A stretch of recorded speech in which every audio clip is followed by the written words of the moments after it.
Welcome to our Telugu media. Nalgonda జిల్లా డిండి మండల పరిధిలోని శేషాయికుంట గ్రామ సమీపంలోని గుట్ట వద్ద గల శ్రీ సాయి స్టోన్ క్రషర్ మిల్లును తొలగించాలని డిమాండ్ చేస్తూ గ్రామస్తులు ఆందోళన నిర్వహించారు. క్రషర్ మిల్లును క్వారీని మూసేయాలని గ్రామాన్ని కాపాడాలని నినాదాలు చేశారు. గ్రామానికి ఆనుకుని ఉన్న శివాలయం గుట్టను రాత్రి పగలు భారీ స్థాయిలో మందుగుండు సామగ్రిని అమర్చి పీల్చుతున్నారని, దీంతో ఇళ్లన్నీ పగులు పడుతున్నాయని ఆందోళన వ్యక్తం చేశారు. గ్రామం మీదుగా టిప్పలను నడుపుతుండడం వల్ల ఊరంతా దుమ్ముదులితో నిండిపై గ్రామస్తులు అనారోగ్యానికి గురవుతున్నారని ఆవేదన వ్యక్తం చేశారు. శేషాయికుంట గుట్టపై పురాతన కాలం నాటి శివాలయం ఉందని, 3 సంవత్సరాల క్రితం వరకు శివరాత్రి రోజు పెద్ద ఎత్తున జాతర చేసేవాళ్ళమని, ఈ జాతరకు శేషాయికుంట, చెరుకుపల్లితో పాటు డిండి మండల పరిధిలోని చాలా గ్రామాల నుండి భక్తులు తరలి వచ్చేవారని, ఇప్పుడు క్రషర్ మిల్లు వల్ల శివాలయానికి వెళ్లే దారులు మూసుకుపోతున్నాయని గ్రామస్తులు పేర్కొన్నారు. ఇప్పటికైనా అధికారులు స్పందించి క్రషర్ మిల్లును క్వారీని మూసేసి గ్రామాన్ని కాపాడాలని గ్రామస్తులు కోరుతున్నారు. క్రషర్ మిల్లును క్వారీని మూసే వరకు ఆందోళన చేపడతామని గ్రామస్తులు ముక్త కంఠంతో చెప్తున్నారు.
మాకు ఇక్కడ stone crusher, Shri Sai stone crusher నిర్మించడం వల్ల 10-15 ఏళ్ల క్రితం నుంచి జరగడం అయింది. ఇది ఇక్కడ మా ఊళ్ళో ఉన్న సమస్యలతో చాలా బాధాకరంగా ఈ బ్లాస్టింగ్ వల్ల గోడలు క్రాకులు రావడం కానీ, ఈ రోడ్లల్లో హెవీ రోడ్లలో బండ్లు పోవడం వల్ల డస్ట్ ఎనర్జీ వచ్చి చాలా బాధాకరంగా ఉంది.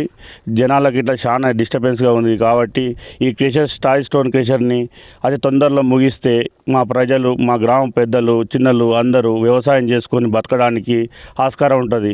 కావున ఇది అతి తొందరలో మీరు ఈ క్రషర్ని ముగించాలని పై అధికారులకు తెలపగలరని మీ పత్రికా విలేకరులకు విజ్ఞప్తి చేస్తున్నా. అదేవిధంగా ఈ బ్లాస్టింగ్ చేయడం వల్ల, ఈ స్టోన్ క్రషర్ వల్ల 150 నుంచి 100 ఫీట్ల మధ్యన పోక్కలేసి బ్లాస్టింగ్ చేయడం వల్ల ధ్వని కాలుష్యం మరియు శబ్ద కాలుష్యం వల్ల ప్రతి ఒక 3-4 కిలోమీటర్స్ దాకా అతి ధ్వని శబ్దంతో మరియు వైబ్రేషన్తో ఇళ్ళల్లో ఉన్న గోడలు కలగడం కానీ, ప్లస్ ఇళ్ళ కప్పులల్లో నుంచి మామూలుగా క్రాకులు రావడం కానీ, సిమెంటే పడడం జరుగుతుంది.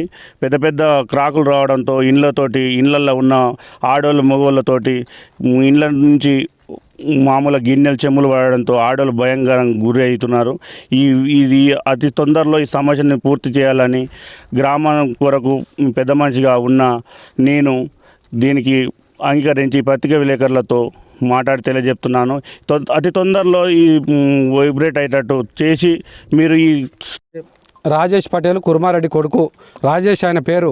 ఇక్కడ మొత్తం మైనింగ్ చేసే అతను ఆయన రాజేష్ ఈయన మొత్తం ఇక్కడ ఒక రౌడిజం లాగా తయారయ్యి ఎవరిని పడితే లమ్మడోళ్ళని కానీ ఎక్కడ ఈ పైకుంట కాడ గొల్లోళ్ళని కానీ మమ్మలను కానీ పిల్లలను కానీ ఎవడు పడితే వాళ్ళని రౌడిజం కింద బెదిరిస్తుండు మమ్మల్ని అందరినీ.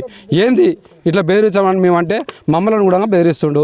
మరి క్రేషర్ బంద్ చేస్తే మేము కూడా హైదరాబాద్ పూట బతుకు తెరువు కానీ పోయినాము. ఈ అంకలు వచ్చి మేము బతకగలుగుతాం. ఈ క్రేషర్ బంద్ చేయాలి, మా బోర్ ఏందో మా వ్యవసాయాలు ఏందో మేము చేసుకొని